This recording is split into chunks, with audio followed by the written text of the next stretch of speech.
निमॅटोडवर काम करा म्हणले, पण बरोबर. ऑलरेडी त्यांनी खूप केलं होतं निमॅटोड काम केलं होतं, बरोबर. पण त्यांना काही रिझल्ट आले नव्हते आणि बरोबर. ते खूप टेन्शन मध्ये होते. बरोबर आणि मला यातून एक सांगायचं की ज्यावेळेस आपण बागेच्या बाहेर गेलो, मी पहिलं तुम्हाला येऊन सांगितलं बरोबर की साहेब प्लॉट नका घेऊ, याच्यात बरं. काही होणार नाही, उगा आपली इज्जत जाईल नाही का. तर बरोबर तुम्ही म्हणले नाही नाही, त्यांचं जरा चुकलेलं शेड्यूल, बरोबर. आपण ते व्यवस्थित करू. त्यानंतर तुम्ही जे काही शेड्यूल दिलं त्याचा परिणाम आता हे बघू बरोबर. शकता तुम्ही. आपण पहिलं जमिनीत काम करायला लावलं त्यांना. शेतकरी काय करतो की वरती पिवळकी झाली तर वरती झिंकचे फवारणी मार, फेरसचे फवारणी मार, मायक्रोटन मारून त्यांनी काही होणार नाही तुमचं. पहिली गोष्ट, तुमचं अन्नद्रव्य जर खालून आपटेकचं थांबलं तर तुमची झाडाची ग्रोथ पूर्णपणे थांबते. पण सेटिंग होती तरी आपलं फळ ड्रॉपिंग होतं, फुल ड्रॉपिंग होतं.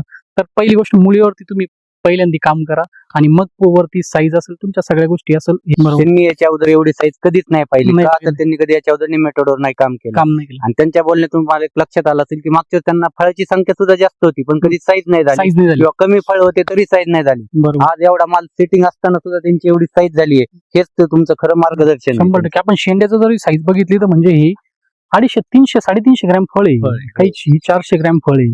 हे म्हणजे प्रत्येक 500, 600 झाडाला ग्रॅम जवळपास कोणतं 120-150 सिटिंग आहे, तरी पण 200 प्लसच फळ आहे, 200. त्याच्यापेक्षा कमी फळ नाहीच आता सध्या म्हणजे तरी एवढे झाडाला. ह्या कंडिशनला सप्टेंबर ऑक्टोबर मध्ये एवढी परिस्थिती होत नाही. म्हणजे चांगले शेतकरी होत नाही म्हणण्यापेक्षा हे काही एकटेच नाहीये, असे बरेच शेतकरी त्यांची फळांची साईज किंवा होते, पण यांचं खूप ती परिस्थितीच अवघड होती. बरोबर. म्हणजे झाडाची सक्षमपणाच नव्हता या झाडांमध्ये, सक्षमपणा टिकून धरला आणि त्यांनी आपण सांगितल्याप्रमाणे ते काम केलं आणि त्यानुसार तुम्हाला तुमची एक जुनी आठवण करून देतो 3 महिन्यापूर्वीची, ज्यावेळेस तुम्ही आले होते आणि त्यांना म्हणलं ते त्या बागेच्या कंडिशनला की तुम्हाला 150 प्लस रेट भेटणार. बरोबर मला 2 मिनिटं हसायला आलं, म्हणलं की साहेबाला आता काय झालं नेमकं, की एक तर बागेची कंडिशन एवढी खराब आहे, बरोबर ते येईल का नाही हे माहित नाही, साहेब एवढी छाती टोकून कसं काय सांगताय. बरोबर पण आज खरं तुमचं ते योग्य मार्गदर्शन, शेतकऱ्याची मेहनत बरोबर आणि चांगल्या प्रोडक्टची क्वालिटी, यावर हा बाग तुम्ही बघू शकता. 191 रुपये रेट भेटणं म्हणजे काय जोक नाही. जोक नाही, कशालाच नाही. ऑक्टोबर तुमच्या क्षेत्र भले 10 एकर असू द्या, 2 एकर पासून चालू करा.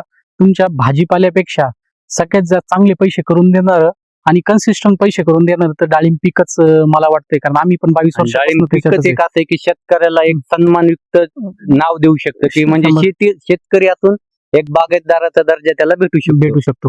बरोबर आहे.